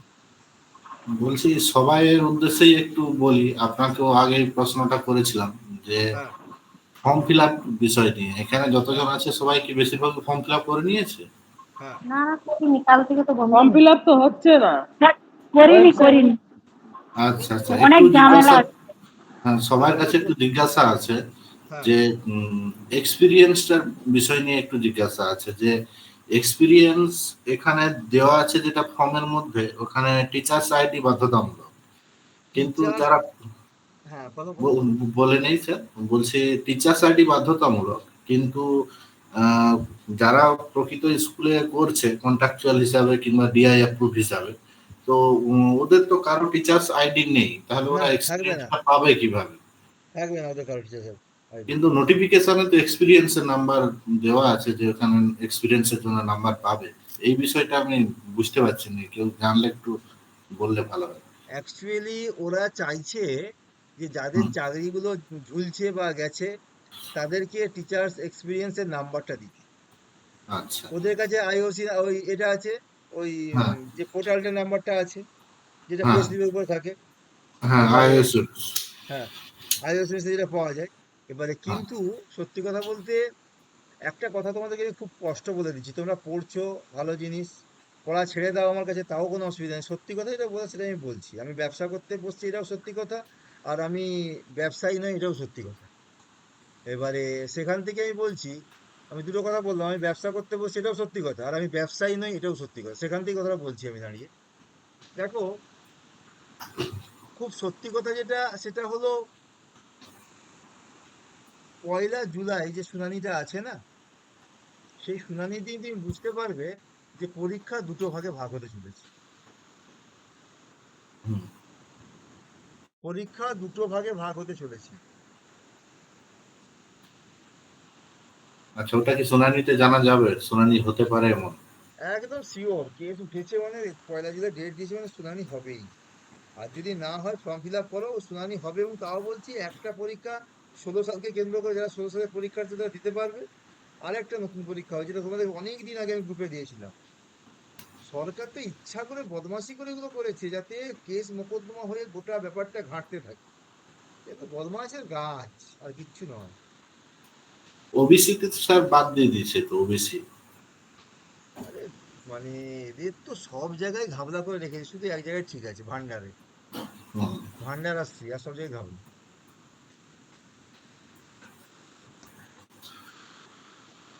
ঠিক আছে তাহলে। হ্যাঁ, এটা যদি কেউ জেনে থাকে অবশ্যই জানাবে, কেউ যদি জেনে আচ্ছা, থাকে। আমিও আমার স্কুলে অনেক পার্ট টাইম আছে তো, ওরা জিজ্ঞাসা করছে, দেখি আমি জানতে পারি ওখান থেকে ডাইরেক্ট কিছু আমি জানাবো। ঠিক আছে স্যার। হ্যাঁ, আমার স্কুলে 17 জন পার্ট টাইমার আছে, বুঝতে পারছো? এখানেও আছে স্যার, 5 জন মতো আছে আমার স্কুলে। অবস্থা খারাপ, খুব খারাপ। ঠিক আছে তাহলে। হ্যাঁ, গুড নাইট স্যার। আজকে হ্যাঁ আজকে ক্লাস রাখছি এখানে। হ্যাঁ। হ্যাঁ